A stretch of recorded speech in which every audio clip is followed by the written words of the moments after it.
Hello, hello, hello, hello. Good afternoon mga kote. Andito naman po ulit tayo sa tutorial regarding pixel games. Siyempre, as I promise, ba yun? As I promise, ituturo ko sa inyo kung paano magpa-level up ng forestry. So, bakit kamo ituturo ko sa inyo yung forestry? Ang sumunod na skill is the woodwork. So, kasi, yung forestry kasi, guys, no, mga kote, is kailangan mo magputol ng puno para meron kang materials para sa woodwork mo, no. So, mas marami, mas maganda para hindi kayo nagmamadali na, "Oh, naku ako ng materials for woodwork, so kailangan ko magputol ganyan, ganyan, ganyan, ganyan." So, yun muna yung, uunahin natin sa forestry. So, maghanap tayo ng land na maraming puno. Pero tingnan naman natin 'to kung maraming puno. Oh, marami pala siyang puno. Pero, let's see. Dun tayo sa sunod-sunod, patong-patong. So, meron ako ditong, tingnan natin sa 2552. So, shout out sa Pixelated Guild. So, kasali na ako sa Pixelated Guild. Ah, wait, ito, yan. Ito, pinakamaganda yung ganito, no?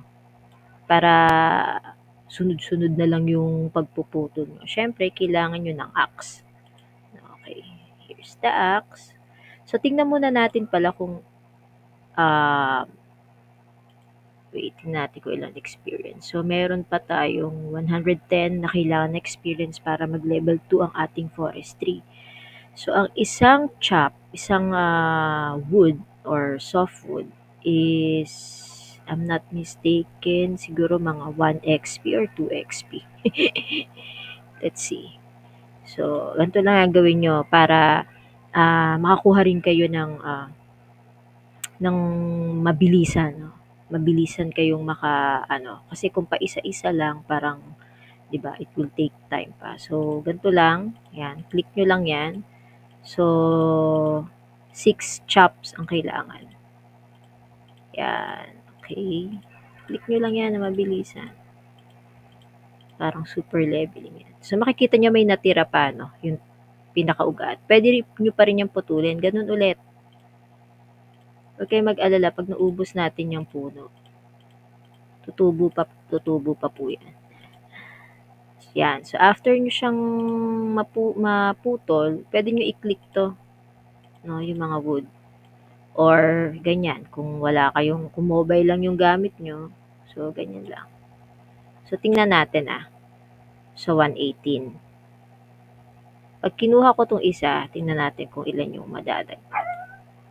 O, 1 experience nga. Diyos ko, marami pa tayong bubunuin. Mga 94 na ano pa, softwood. So, click ulit natin yan, sunod-sunod, para magpa-level up na yung ating forestry. Yan, ganyan lang. Ganyan lang gagawin nyo. Okay, yan, yan. Okay, ulitin ulit natin. So, super dali lang naman itong leveling up ng forestry. So, baka mga 2 skill yung maituro ko sa inyo today. No? Isa pa. Isa pa tayo. Oops. So, sana nakakapagpa-level up na kayo sa cooking. Actually kasi yung mga skills na yan, madadaanan nyo lahat yan. Kahit hindi yun yung pinapa-level up nyo, dadaanan nyo siya. Tulad na lang yung cooking. Kadikit niyan, farming, di ba? So, paano kayo magkakaroon ng materials para mailuto? So, magfa-farm kayo, magtatanim kayo. Tapos pag na-harvest nyo na, di ba? Yan. Kasi may mga materials na kailangan mong i-craft sa ibang skills. Okay? Puto lang. Sige, puto lang tayo. Yan. Ito ulit. So, last na muna natin ito. Papakita natin yung woodwork. Actually, hindi ko talaga pinapa-level up ng sobra tong account ko na to kasi nga for video muna, no. Ginagamit ko siya for tutorial like this. So, hindi ko pa rin din siya pinapa VIP. Dahil guys, kaya kung makikita nyo 46 na lang. So, sige, try ulit natin. Baka mapa-level 2 na natin siya. Okay, let's see. Alam nyo, tiyaga-tiyaga lang eh. Kung iisipin nyo kasi na you have to earn, ganyan. So, kailangan magtipid ng berry, ganyan. Hindi kayo makaka-level up. Hindi nyo mapapa-level up lahat ng skills kasi nga magtitipid kayo ng berry, 'di ba? Kasi nga itong berry na to guys, yung berry na yan yung pambili. Pambili lahat ng materials na kailangan nyo. So, kung tawag dito. Hello guys, sorry, napatigil ako. Meron lang inutos sa akin. May inuutos pala sa akin. So, ito na nga guys, no. Tingnan ulit natin, no. So, 30 na lang. So, tapusin na natin. Tapusin na natin yung, diba? Tapusin na natin yan. Ay, mali. Sharing yung inano ko. Sorry, axe. Then, nalito na tayo. Ayan. Tapusin na natin. Konti na lang naman. 30 plus na lang. Pero sana hindi maubos yung energy natin.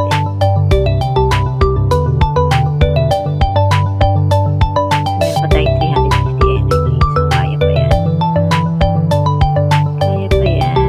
Kaya pa natin yan. Okay. Oops.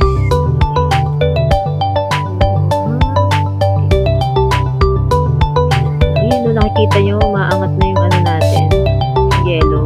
40 na lang. So, 60 na to. 8 eh. 8. Ben, lagi akong nagkakamali. Kaya, puto lang, puto lang. Diba, mabilisan. So, punta lang kayo sa 2552 na Waterland. So, dito maraming puno na sunod-sunod na pwede nyo pag-practicean or pa-level up ng inyong forest. Kita nyo naman nung paubos na yung na-chop natin lahat na ano. Kaya mag-ala, tutubo pa yan. So, pag naubusan naman kayo ng chop-chop na puno, yun, guys, so level 2 na. Quack! Diba? Forestry is now level 2. So, guys, ganun lang yung kailangan yung gawin. Para kasi, magkaroon kayo ng abundant na, na softwood or wood. Para dito, para mapalevel up naman natin yung woodwork. So, paano naman yung woodwork na yan? So, sige, ituro ko na rin sa inyo yung pag-skill up. Kung paano ipa-skill yung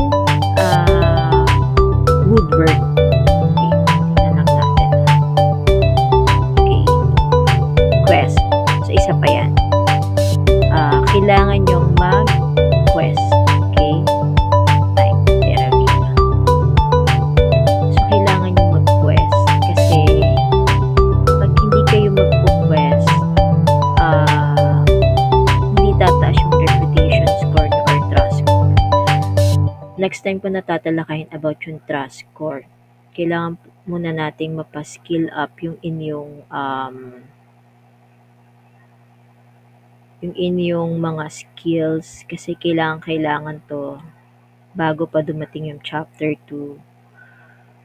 Mahihirapan na kasi kayong magpa-level up dahil as per the developers, mahirap nang makakuha ng mga materials. Okay. So, pag nandito kayo sa Terravilla, baba lang tayo dito sa may north-south. Tama ba? North-east, north-south. Nasaan ako? Ayun. Okay. Punta lang kayo kay Stan Stolar. So, click nyo lang yan. Oops, ayun, meron na pala ako collect. Okay. So, paano naman 'to, 'di ba, 'no? So, para mapa-level up niyo 'yan, 'no, punta lang kayo dito kay Stone Stellar. Ang tawag dito ay yung, kung paano mapa-level up yung woodwork, dito niyo siya gagawin, 'no. Click niyo lang siya, 'yan. Kasi kapag mga level ano pa kayo, level 1, level 2 na kasi ako. 'Pag level 1 kayo, ang meron pa lang kayo diyan ay itong stick, wooden stool at saka yung fallen log. So, kung ano lang yung meron kayo diyan, yun lang yung i-click niyo, 'no. So, tulad nitong bundle of planks, 50 plus. So, meron akong 1,746 na wood. So, kailangan 144. So, create lang. Yan. So, 12 minutes siya. So, yun nga lang, uulitin ko, ang larong pixel ay hindi mabilisan. No? Kailangan nyo ng patience. At ang kagandahan naman kasi nito is nakakatuwa. Sobrang nakakatuwa yung gameplay niya. No? So, hindi kayo mabobore. Hindi naman din ako nabore. No? So, antayin nyo lang yan. So, kung yun lang, yung uulitin ko, i-balance nyo lang yung energy nyo sa farming, sa cooking, sa woodworking, 'di ba? Meron naman din yan yung sa sauna para magkaroon kayo ng 240 na energy, no? So, tatalakayin ko rin yon. So, hindi mo na ngayon. Baka isabay ko na siya sa reputation, okay? So, ito lang. Um, click-click nyo lang yan. Actually, kasi itong bundle of planks, para mga nasa 30 plus o 28 plus yung kanyang, tawag dito, yung kanyang energy na makukuha, no? So, pero okay lang, di ba? Kung nababalance nyo naman, no? So, antayin natin yan. Pero ang pinaka-importante, you have to take this quest, lalong-lalo na yung itong stick and planks. Yan. Pagagawa kasi kayo dyan ng stool para matapos nyo itong stick and planks na to. Okay. Pag level 1 ka, so, yun nga, stick, fallen log, and stool. Yung stool yung pagagawa sa inyo. So, kailangan nyo matapos yung mga, huwag nyo ipagsawalang bahala yung quest. Kasi, along the way, papakita sa inyo kung paano lahat yan. Madadaanan nyo lahat ng skill. So, mas okay yun. Lalo na sa mga nagsisimula pa, di ba? So, antayin na lang natin, no?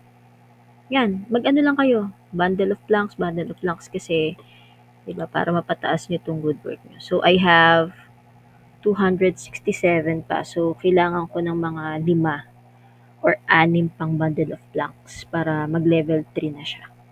No? So, kasi yung ano ko, yung dati kong, yung main account ko, medyo mataas na yung mga level nun eh. So, next time ko na rin papakita. So, ayun guys, sana may natutunan kayo ulit dito sa tutorial ko regarding